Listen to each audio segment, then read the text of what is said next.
नमस्कार, 99 न्यूज के इस बिहार और झारखंड के बुलेटिन में आपका स्वागत है और इस वक्त आपके साथ मैं हूं दीपाली श्री। शुरुआत करते हैं बिहार की खबरों से। बिहार विधानमंडल में बजट सत्र के 10वें दिन की चल रही कार्यवाही में बीजेपी के विधायक पवन जायसवाल ने उत्तर प्रदेश की तर्ज पर बिहार में अपराधियों के खात्मे की मांग की। शिक्षा मंत्री विजय चौधरी ने कहा कि नई लाइब्रेरी नीति बनाई जाएगी, इंफॉर्मेशन टेक्नोलॉजी को महत्व दिया जाएगा। बिहार विधान परिषद में केदार पांडे ने सवाल पूछा है कि पटना के लगभग 70 पार्कों की देखरेख की जवाबदेही वन पर्यवेक्षण विभाग को दी गई है। संजय गांधी जैविक उद्यान पटना को छोड़कर सभी पार्कों में शौचालय निर्माण की व्यवस्था नहीं है। बिहार विधान परिषद में राजद के रामचंद्र पूर्वे ने बिहार में बाइक चोरी का मामला उठाया।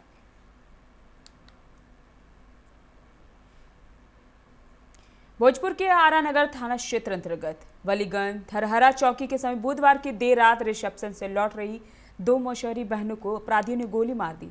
दोनों गंभीर रूप से जख्मी हो गए। सदर अस्पताल आरा में प्राथमिक उपचार के बाद गंभीर हालत को देखते हुए दोनों को पटना रेफर कर दिया गया। फायरिंग में जख्मी लड़कियां उत्तर प्रदेश के बनारस निवासी मुबारक अली की 17 वर्षीय पुत्री शमा परवीन और उसकी मौसेरी बहन बक्सर जिला के डुमराव निवासी सन्ना उल्लाह की 16 वर्षीय पुत्री अलीशा नाज शामिल है। घटना रात 1:30 बजे के आसपास की बताई जा रही है।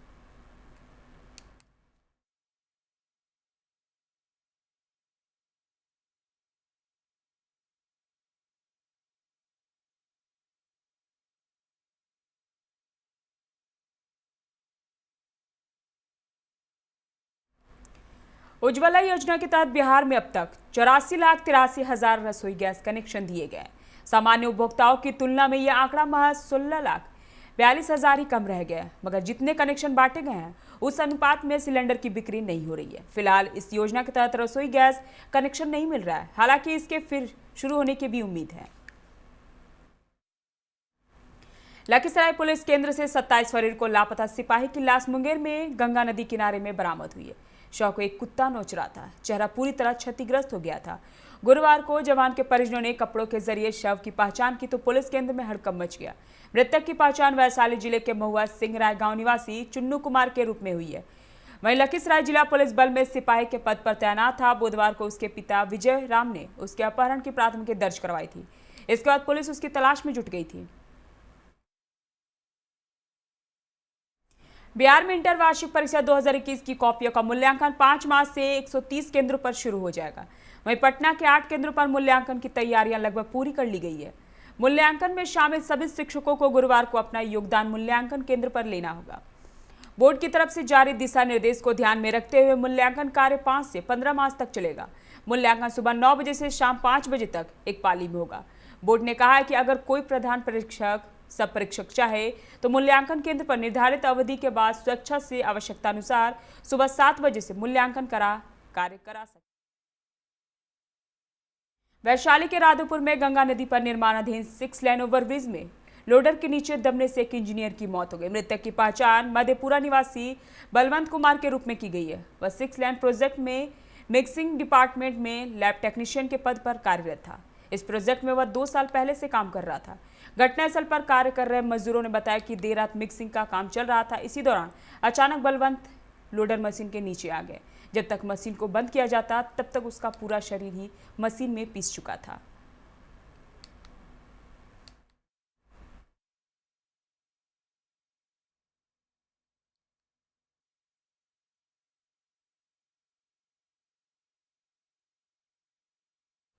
अगले माह से पटना में 50 और सीएनजी बसें चलेंगी। शहर को प्रदूषण मुक्त बनाने के लिए बीएसआरटीसी ने लगभग 6 महीने पहले इनकी खरीदारी की प्रक्रिया शुरू की थी, जो अब पूरी होने वाली है। इस माह के अंत तक 50 नई सीएनजी बसें पटना पहुंच जाएंगी। इनका परिचालन शुरू होने से पटना में चलने वाली सीएनजी बसों की संख्या 70 हो जाएगी, जो कि यहां चलने वाली बसों की कुल संख्या लगभग 14% है।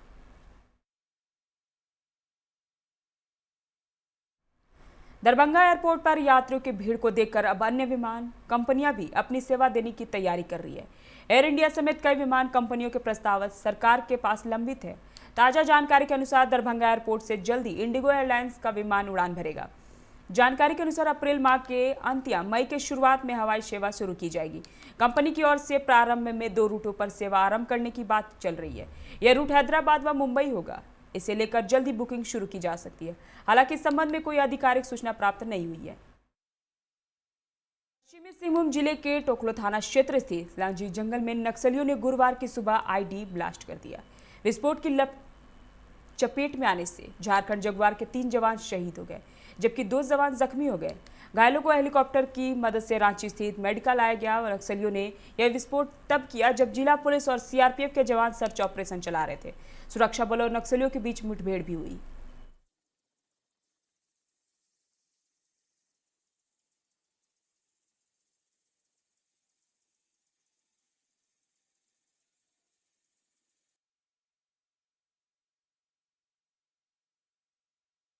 धनबाद के गोविंदपुर प्रखंड अंतर्गत जमडिया पंचायत के मुखिया कुंती कुमारी राय के खिलाफ ग्रामीणों ने काफी आक्रोश व्यक्त किया। ग्रामीणों का कहना है कि 6 महीने का एक्सटेंशन मिलने के बावजूद भी मुखिया उनके क्षेत्र के विकास के लिए कोई काम नहीं कर रही है। इतना ही क्षेत्र के विकास कार्य जैसे शौचालय निर्माण, आवास योजना में खूब धांधली करने और भ्रष्टाचार में लिप्त होने का आरोप लगाया है। ग्रामीणों ने बताया कि मुर्गी शेड निर्माण योजना की राशि गबन कर ली गई है। स्थानीय निवासी सनाउल अंसारी ने बताया कि उन्होंने शौचालय और मुर्गी शेड के लिए आवेदन दिया, पर अब तक योजना का लाभ उन्हें नहीं मिला है। तो कुछ हुआ नहीं है।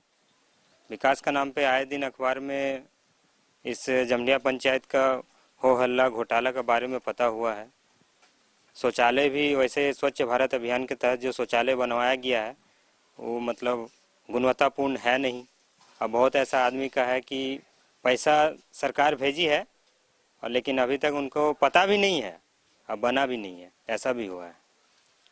आवास में भी कुछ गड़बड़ी की बात आ रही है। हाँ, आवास में तो गड़बड़ी है। घर का वो कोई काम नहीं हुआ है, न शौचालय हुआ है, न मुर्गी शेड मिला है, न कॉलोनी मिला है। शौचालय और आवास क्यों नहीं मिला? मुखिया से संपर्क किए? हाँ, बोल रहे हैं मुखिया को। क्यों नहीं मिला? क्या तो बोल रहा है अभी नहीं आ रहा है, अभी सिस्टम से काम होगा। क्या मतलब मुखिया बदमाशी कर रहे हैं या कहीं दिक्कत आ रही है? पता नहीं, अब उन लोग तो कागज पत्र वाला बात है, तब उन लोग ने कर सकता है। मुखिया के काम से संतुष्ट हैं? कहाँ, मुखिया तो काम ही नहीं कर रहा है। वक्त तो चला एक छोटे से ब्रेक का, मिलते हैं ब्रेक के बाद।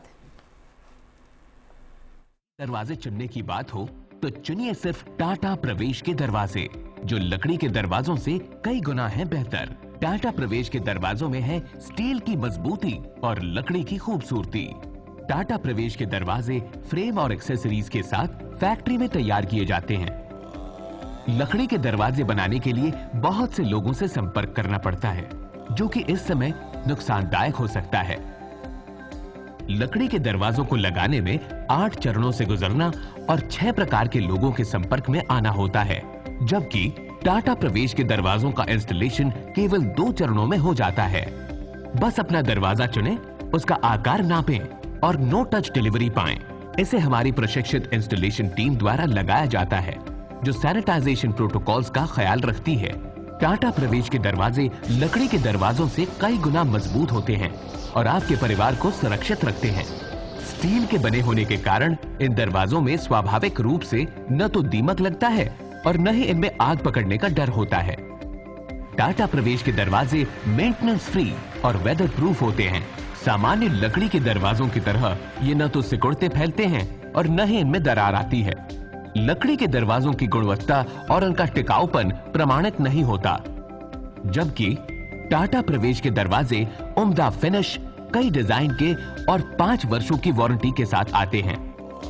एक बात और, लकड़ी के दरवाजों के लिए जंगलों की कटाई होती है, वहीं दूसरी ओर टाटा प्रवेश के दरवाजे पेड़ों को कटने से बचाते हैं तथा ये 100% रिसाइक्लेबल होते हैं। अब ये आप पर है कि आप अपने घर में कौन सा दरवाजा लगाना चाहते हैं। बेस्ट चुनिए, टाटा प्रवेश के दरवाजों और खिड़कियों को चुनिए।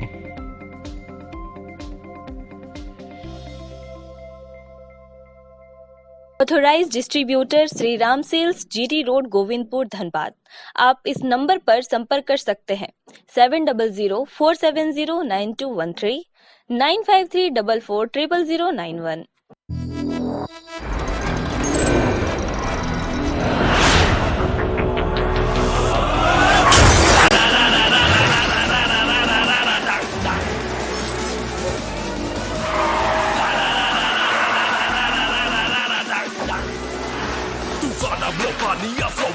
Go into your song, can you catch me? No, can you match me? No, देख मुझे album the roads.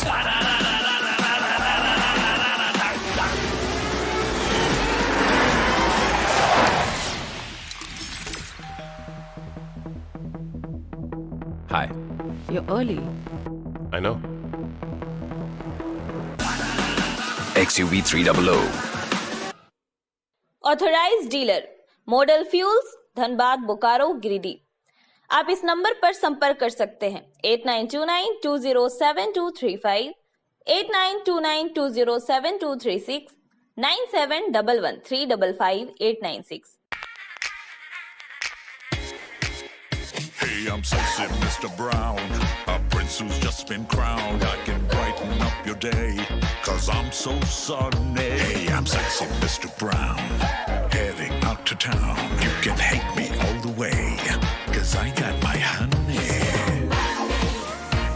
And that's not funny, my honey makes me sing all night.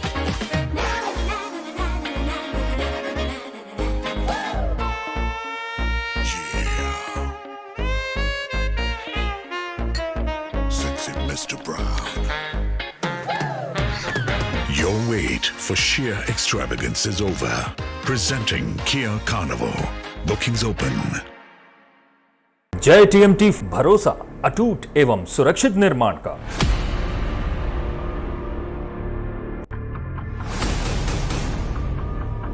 भरोसा अटूट एवं सुरक्षित निर्माण का। जय टीएमटी 500D।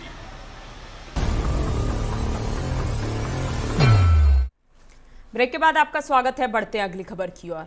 धनबाद के रेलवे कॉलोनी में काली मंदिर की स्थापना दिवस के अवसर पर धूमधाम से पूजा पाठ का आयोजन किया गया, जिसमें श्रद्धालु निशान यात्रा निकालकर न्यू स्टेशन से शक्ति मंदिर तक गए और फिर वापस माता के मंदिर पहुंचे। मौके पर कमेटी के सचिव मनोज कुमार सिंह ने बताया कि पिछले वर्ष मां काली की प्रतिमा का प्राण प्रतिष्ठा किया गया था। इसके 1 वर्ष पूरे होने पर यहां पूजन और जागरण जैसे धार्मिक कार्य व सांस्कृतिक कार्यक्रम आयोजित किए जा रहे हैं। इस मौके पर भारी संख्या में श्रद्धालु और भक्त पहुंच रहे हैं।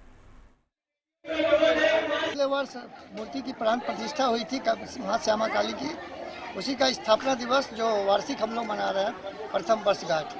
इसी में आज हम लोग जो है इसी के अंतर्गत आज हम लोग ध्वज यात्रा निकाल रहे हैं। यहाँ से शक्ति मंदिर हम लोग जाएंगे और फिर शक्ति मंदिर से वापस यहाँ पे आएंगे। महाराष्ट्र, केरल सहित अन्य राज्यों में कोरोना संक्रमण के बढ़ते प्रभाव को देखते हुए धनबाद उपायुक्त सह अध्यक्ष जिला आपदा प्रबंधन प्राधिकार उमाशंकर सिंह के निर्देश पर धनबाद रेलवे स्टेशन पर कोरोना जांच आज से शुरू की गई, जिसमें धनबाद स्टेशन पर आए अन्य राज्यों से यात्रियों की ट्रूनेट से कोरोना जांच की जा रही है। जांच के क्रम में कोरोना पॉजिटिव यात्री का कोविड उपचार किया जाएगा। उपायुक्त ने बताया था कि पिछली बार रेलवे एवं आरपीएफ के कई जवान यात्रियों के संपर्क में आने से पॉजिटिव हुए थे। पिछली बार टेस्टिंग से बचने के लिए कई यात्री चेन पुलिंग करके ट्रेन से उतर जाते थे और अपने घर चले जाते थे। इस बार जिला प्रशासन एवं रेलवे ने मिलकर पुख्ता इंतजाम किए हैं। बिना जांच किए घर जाने वाले यात्रियों को चिन्हित कर उनके विरुद्ध कड़ी से कड़ी कार्रवाई की जाएगी।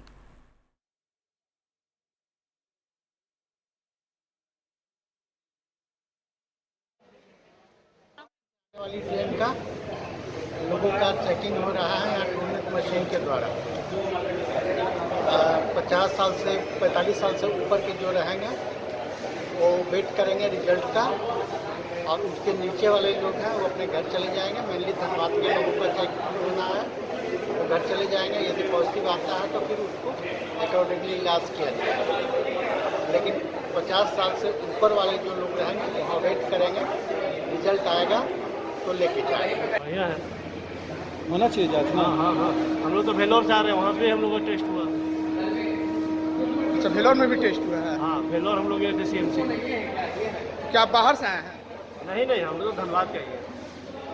ट्रूनेट के माध्यम से अभी तत्काल 3 ट्रेनें जो बाहर से आ रही है उन लोग पर जाँच कराया जा रहा है धनबाद प्लेटफॉर्म पे। धनबाद इलेक्ट्री है, आपका आबड़ा मुंबई है और एक दीक्षा बुलेट है। धनबाद के अस्मिता जागृति मंच के बैनर तले रणधीर वर्मा चौक पर धरना प्रदर्शन किया गया, जिसमें रेल प्रशासन के तानाशाही रवैये के विरोध में लोगों ने आक्रोश व्यक्त किया। लोगों ने न्यायालय जाने और DRM कार्यालय का घेराव करने की चेतावनी दी। मौके पर उपस्थित मंच के नेता रंजीत सिंह परमार ने बताया कि पुराना बाजार पुल से जुड़ा फाटक रेलवे फाटक तक 183 परिवार का बसेरा है। रेल प्रबंधक उन लोगों को वहां से हटाना चाहती है, जिसके लिए वह सभी उच्च न्यायालय में रेल प्रशासन के विरुद्ध मुकदमा दायर कर रखे हैं, जिसकी सुनवाई विचाराधीन है। ऐसे में रेल प्रशासन की ओर से आरपीएफ और अन्य रेल पदाधिकारी अक्सर आकर वहां बसे हुए परिवारों को धमकाते हैं, जिससे लोगों में काफी आक्रोश है। लोगों ने बताया कि रेल प्रबंधन अगर अपने रवैयों को नहीं सुधारती है तो वह लोग बाध्य होकर कंटेम्प्ट ऑफ कोर्ट का मुकदमा दायर करेंगे। बार बार रेलवे वाला ने आके हम लोग का धमकाता है, बोलता है यहाँ से हट जाओ, अपना बढ़िया बिस्तर बांध। क्यों बोलता है? जो कि हम लोग का केस रांची उच्च न्यायालय में चल रहा है। कितने परिवार लोग हैं आप लोग? 183 घर। कब से रह रहे हैं? हम लोग 1984 से रह रहे हैं। उसके पहले मेरे पिताजी रहते थे, सास ससुर रहते थे। इस धरना के माध्यम से भी अगर आपकी सुनवाई नहीं होगी तो फिर हम लोग डीआरएम को घेराव करेंगे। रेलवे प्रशासन द्वारा और आरपीएफ के द्वारा बार बार बीच में आकर लोगों को डराना, धमकाना, जगह खाली करने का आदेश देना और इन लोगों को कहना कि तुम लोग अब अपना बढ़िया बिस्तर समेट लो, वरना वो लोग रंगदारी टैक्स का मांग करते हैं और जिससे कि वहाँ की जनता बहुत त्रस्त है। वहाँ की जनता में एक दहशत फैला हुआ है और इसी के विरुद्ध आज यहाँ पर एक दिवसीय धरना देकर हम रेल प्रशासन को ये मैसेज देते हैं कि यदि आप अपनी इस रवैये को नहीं छोड़ते, आप अपनी तानाशाही को नहीं छोड़ते हैं तो आपके ऊपर हम कंटेम्प्ट ऑफ कोर्ट करेंगे। बेरमो के कथारा झिड़की बस्ती में रुखसाना परवीन नामक एक विवाहिता का शव संदेहास्पद स्थिति में मिला, जिसकी सूचना पाकर पहुंची पुलिस मामले की जांच में जुटी हुई है। वहीं महिला के ससुराल वाले सभी घर से फरार हैं, जबकि मृतका के परिजनों ने ससुराल वालों पर दहेज के लिए हत्या करने का आरोप लगाया है।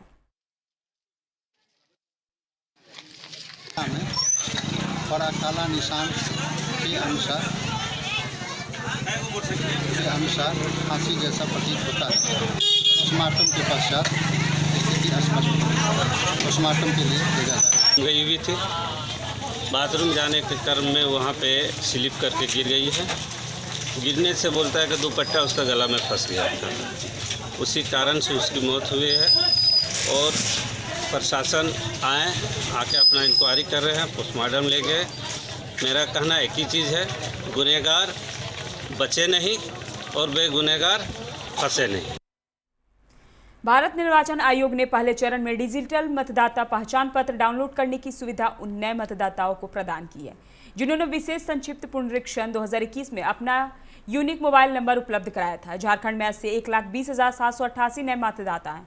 नए निबंधित मतदाता भारत निर्वाचन आयोग के वोटर हेल्पलाइन ऐप या वोटर पोर्टल पर स्वयं को निबंधित करते हुए डिजिटल फोटो मतदाता पहचान पत्र डाउनलोड कर सकते हैं।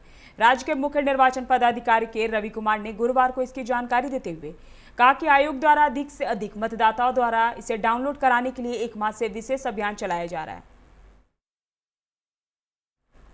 निरसा के चिरकुंडा ब्रह्मस्थान मंगल मूर्ति धाम में 7 दिवसीय श्रीमद् भगवत कथा का आयोजन किया गया, जिसका शुभारंभ आज शोभा यात्रा से किया गया, जिसमें कुल 1551 महिलाओं ने भाग लिया।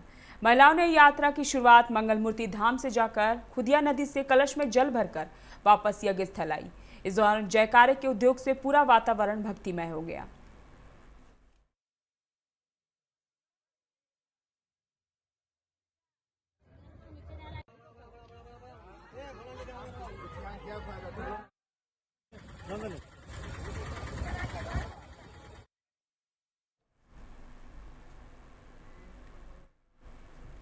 अभी के इस बिहार और झारखंड के बुलेटिन में फिलहाल इतना ही। आप बने रहे 99 न्यूज के साथ। नमस्कार।